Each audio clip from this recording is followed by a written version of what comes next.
Percy and the signal.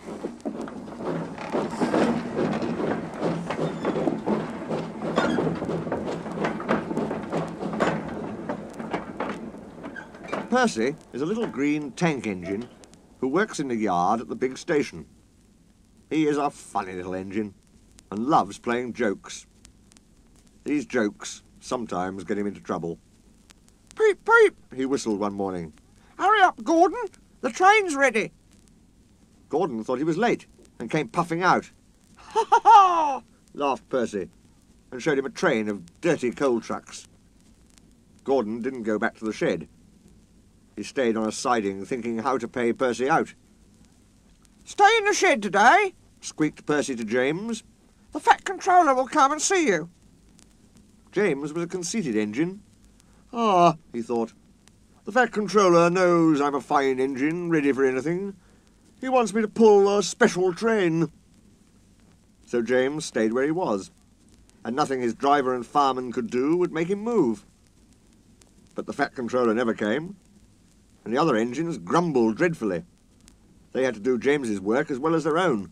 At last an inspector came. "Show a wheel, James," he said crossly. "You can't stay here all day." The Fat Controller told me to stay here, answered James sulkily. He sent a message this morning. "He did not," retorted the inspector. "How could he? He's away for a week." "Oh," said James. "Oh." He came quickly out of the shed. "Where's Percy?" Percy had wisely disappeared. When the Fat Controller came back, he did see James. And Percy, too. Both engines wished he hadn't. James and Gordon wanted to pay Percy out, but Percy kept out of their way. One morning, however, he was so excited that he forgot to be careful. "I say, you engines," he bubbled. "I'm to take some trucks to Thomas's Junction. The Fat Controller chose me specially. He must know I'm a really useful engine."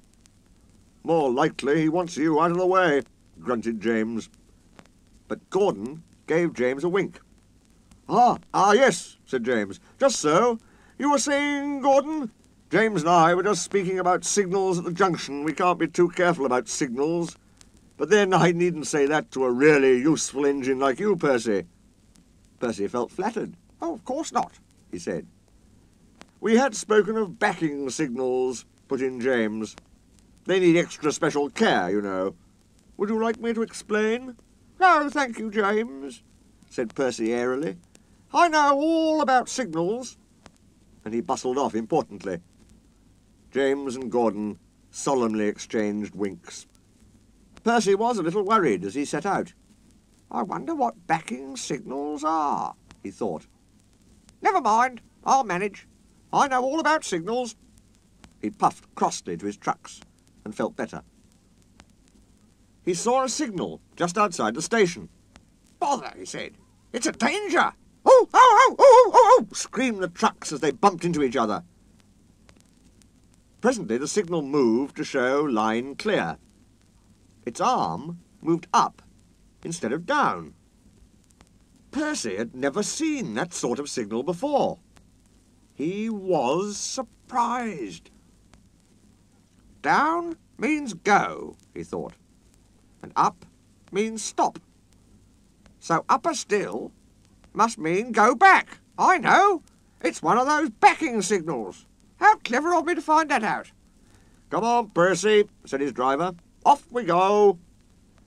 But Percy wouldn't go forward, and his driver had to let him back in order to start at all. "I am clever," thought Percy. "Even my driver doesn't know about backing signals." And he started so suddenly that the truck screamed again. "Whoa, Percy!" called his driver. "Stop! You're going the wrong way." "But it's a backing signal," Percy protested, and told him about Gordon and James. The driver laughed and explained about signals that point up. "Oh dear," said Percy. "Let's start quickly before they come and see us." But he was too late. Gordon swept by with the express and saw everything. The big engines talked about signals that night. They thought the subject was funny. They laughed a lot. Percy thought they were being very silly.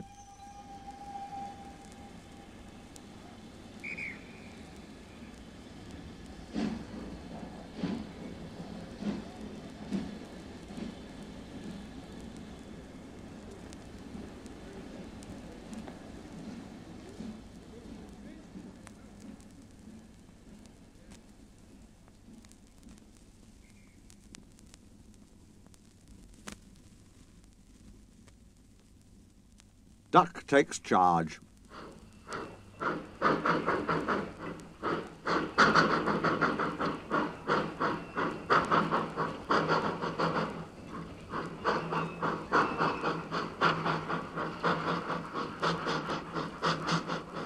Do you know what? Asked Percy. What? Grunted Gordon. Do you know what? Silly, said Gordon crossly. Of course I don't know what, if you don't tell me what is. The Fat Controller says that the work in the yard is too heavy for me. He's getting a bigger engine to help me. Rubbish, put in James. Any engine could do it, he went on grandly. If you worked more and chattered less, this yard would be a sweeter, a better, and a happier place. Percy went off to fetch some coaches. That stupid old signal, he thought. No one listens to me now. They think I'm a silly little engine and order me about. I'll show 'em. I'll show 'em. He puffed as he ran about the yard, but he didn't know how. Things went wrong. The coaches and trucks behaved badly, and by the end of the afternoon he felt tired and unhappy. He brought some coaches to the station and stood panting at the end of the platform. "Hello, Percy," said the Fat Controller. "You look tired." Yes, sir. I am, sir.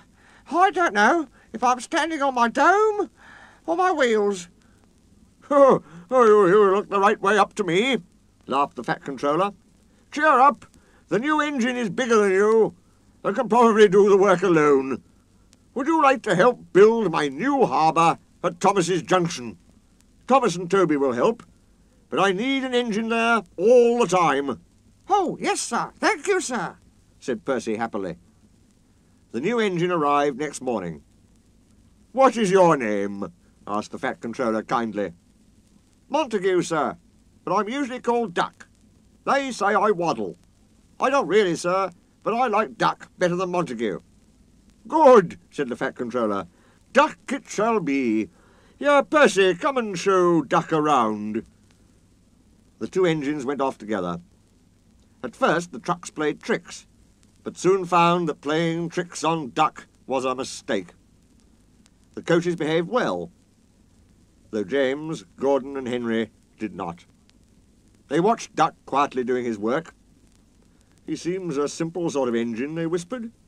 "We'll have some fun." Quack! Quack! They wheezed as they passed him. Percy was cross, but Duck took no notice. "They'll get tired of it soon," he said. Presently the three engines began to order Duck about. Duck stopped. "Do they tell you to do things, Percy?" he asked. Yes, they do, answered Percy sadly. "Right," said Duck.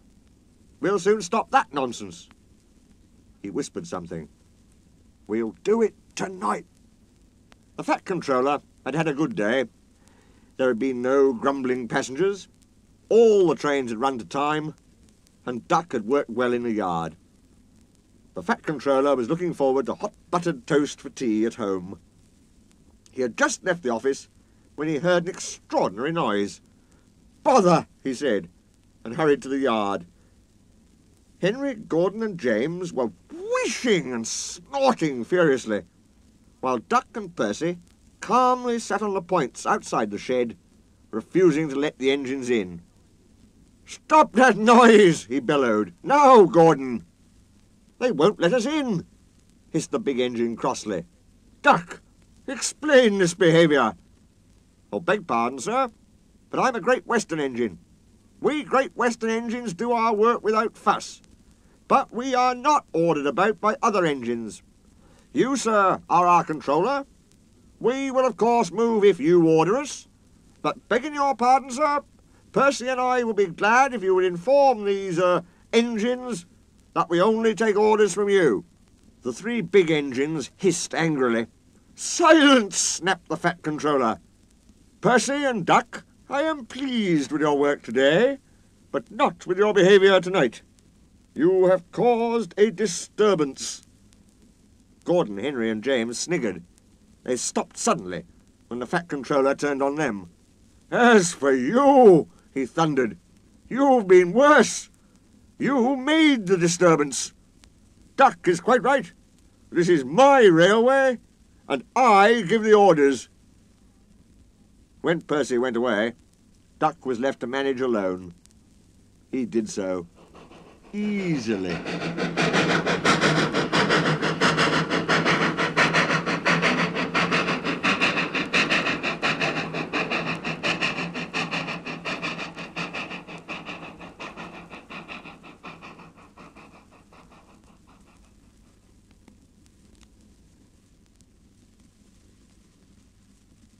Percy and Harold.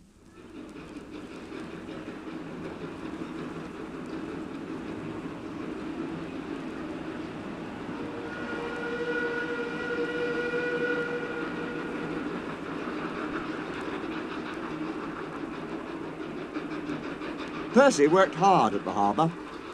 Toby helped, but sometimes the loads of stone were too heavy, and Percy had to fetch them for himself. Then he would push the trucks along the quay to where the workmen needed the stone for their building. An airfield was close by, and Percy heard the aeroplanes zooming overhead all day. The noisiest of all was a helicopter, which hovered, buzzing like an angry bee. "Stupid thing," said Percy. "Why can't it go and buzz somewhere else?" One day, Percy stopped near the airfield. The helicopter was standing quite close. "Hello," said Percy. "Who are you?" "I'm Harold. Who are you?" "I'm Percy. What whirly great arms you've got!" "They're nice arms," said Harold, offended. "I can hover like a bird. Don't you wish you could hover?" "Certainly not. I like my rails, thank you." "I think railways are slow," said Harold in a bored voice. "They're not much use, and quite out of date." He whirled his arms and buzzed away. Percy found Toby at the top station, arranging trucks.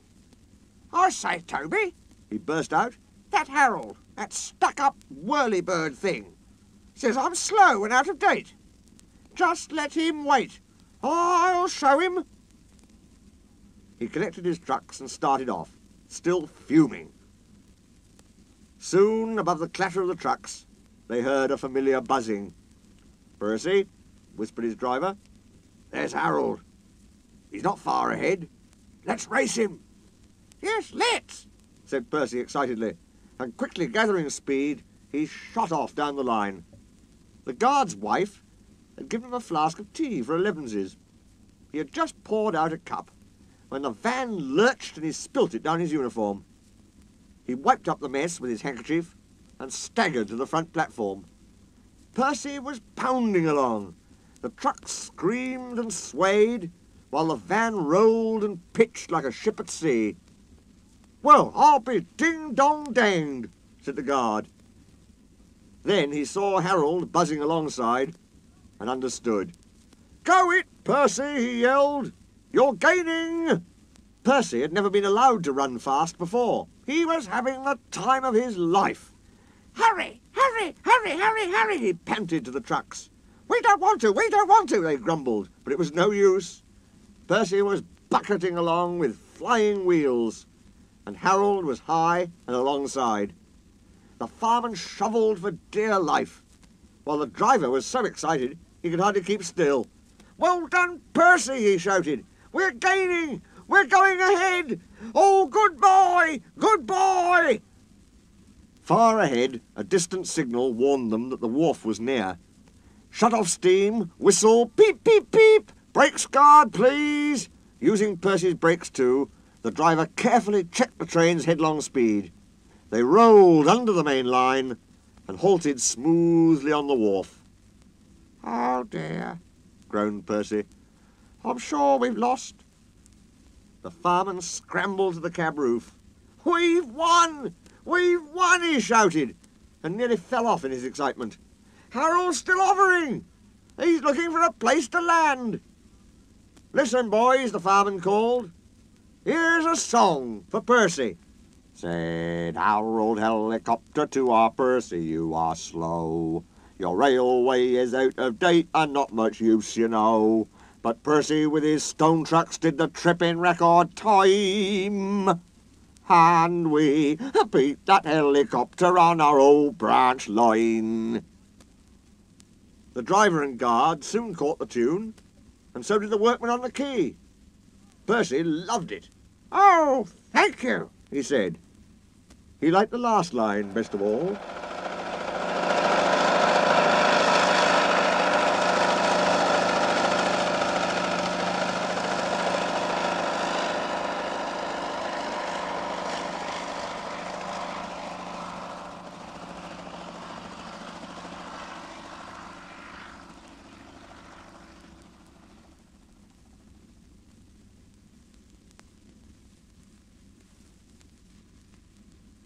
Percy's Promise.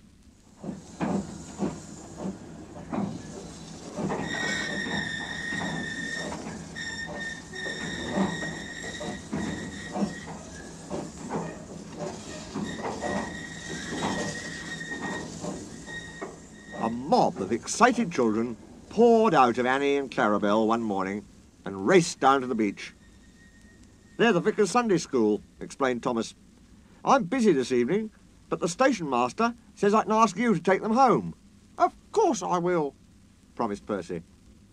The children had a lovely day, but at tea time it got very hot. Dark clouds loomed overhead. Then came lightning, thunder and rain. The children only just managed to reach shelter before the deluge began. Annie and Clarabel stood at the platform. The children scrambled in. Can we go home, please, station master? Asked the vicar. The station master called Percy. Take the children home quickly, please, he ordered. The rain streamed down on Percy's boiler. Ugh! He shivered and thought of his nice dry shed. Then he remembered. A promise is a promise, he told himself. So, here goes. His driver was anxious. The river was rising fast. It foamed and swirled fiercely, threatening to flood the country any minute. The rain beat in Percy's face. I wish I could see, I wish I could see, he complained. They left a cutting and found themselves in water. Oh, my wheels, shivered Percy. It's cold. But he struggled on. Whoosh, he hissed. It's sloshing my fire. They stopped and backed the coaches to the cutting and waited while the guard found a telephone. He returned looking gloomy. We couldn't go back if we wanted, he said. The bridge near the junction is down. The fireman went to the guard's van carrying a hatchet. Hello, said the guard. You look fierce. I want some dry wood for Percy's fire, please. They broke up some boxes, but that did not satisfy the fireman. I'll have some of your floorboards, he said. What, my nice floor? Grumbled the guard. I only swept it this morning. But he found a hatchet and helped. Soon they had plenty of wood stored in Percy's bunker. His fire burnt well now. He felt warm and comfortable again. Oh dear, thought Percy sadly. Harold's come to laugh at me. Boom! Something thudded on Percy's boiler. Oh! He exclaimed in a muffled voice. That's really too bad. He needn't throw things. His driver unwound a parachute from Percy's indignant front. Harold isn't throwing things at you, he laughed. He's dropping hot drinks for us. They all had a drink of cocoa and felt better. Percy had steam up now. Beep, beep, thank you, Harold, he whistled. Come on, let's go. The water lapped his wheels. Ugh, he shivered. It crept up and up and up. It reached his ash pan Then it sloshed at his fire. Whoosh! Percy was losing steam, but he plunged bravely on. "I promised," he panted. "I promised." They piled his fire high with wood and managed to keep him steaming. I must do it," he gasped. I must. He made a last great effort and stood exhausted but triumphant on rails which were clear of the flood. He rested to get steam back, then brought the train home. "3 cheers for Percy," called the vicar, and the children nearly raised the roof. The fat controller arrived in Harold. First he thanked the men. "Harold told me you were a wizard, Percy. He says he can beat you at some things," Percy snorted, "but not at being a submarine," he chuckled. "I don't know what you've both been playing at, and I won't ask. But I do know that you're a really useful engine." "Oh, sir," whispered Percy happily.